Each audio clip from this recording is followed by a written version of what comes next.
Open ChatGPT right now. Type the exact question your best buyer would type. Something like, what's the best your category for your use case? Did your brand show up? Maybe it didn't. Or worse, maybe it mentioned you but described you as the thing you used to be 2 pivots ago. Here's the truth. There's already a version of your brand living inside these AI models, and it's your job to make sure that that version is correct, up to date, and cross-verified by people outside of your company.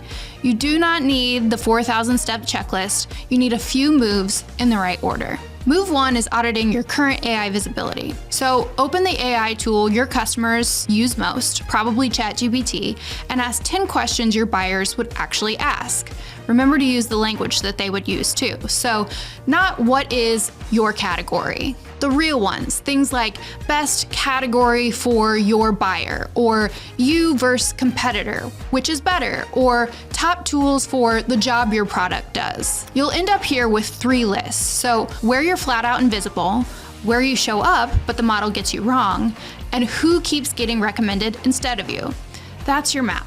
Every move after this is closing those 3 gaps. Move 2 is reviewing your digital footprint across the internet. So AI will not confidently recommend a brand it can't pin down. So if your homepage says revenue intelligence platform, your G2 page says sales analytics software, and your LinkedIn bio is wearing its 2021 tagline, the model has no idea who you are. And honestly, your buyers are probably confused too. Write 1 sentence that says exactly what you do and who it's for, and then paste that exact sentence everywhere. Your homepage, G2, Capterra, Crunchbase, LinkedIn, your about page, every founder bio. Same name, same category words, same claims. It's the least exciting hour in this whole plan, but it is the hour that makes everything else work. Move 3 then is updating your top blog posts so they're answer first. So every page that matters should answer the question in the first 2 sentences, then expand. Journalists call this the inverted pyramid. I call it the thing that gets you cited.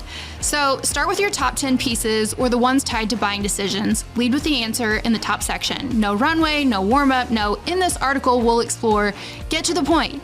Add an FAQ section at the end while you're at it. Move 4 then is the highest leverage play on this entire list, and almost nobody does it. So publish data that only you have. You are probably sitting on a goldmine of product usage data, customer outcomes, benchmarks, and the patterns you spot in your own support tickets. So pull 1 interesting finding from your data and build a report around it. 1 original data point published with context will earn more AI citations than a dozen ultimate guides.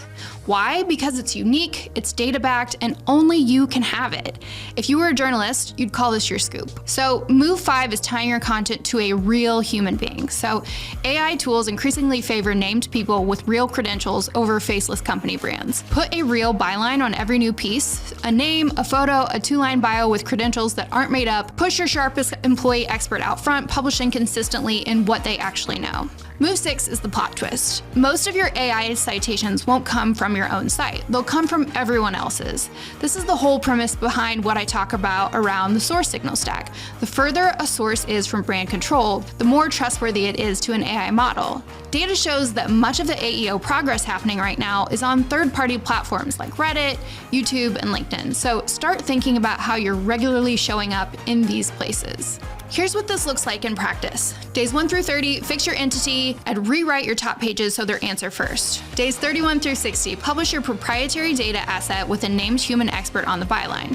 Days 61 through 90, earn outside citations on the platforms AI already trusts, then rerun your original audit and lay the screenshots side by side. Start small, run the audit. That alone will show you exactly where the gaps are. And I also built a free AEO audit tool to help you get started.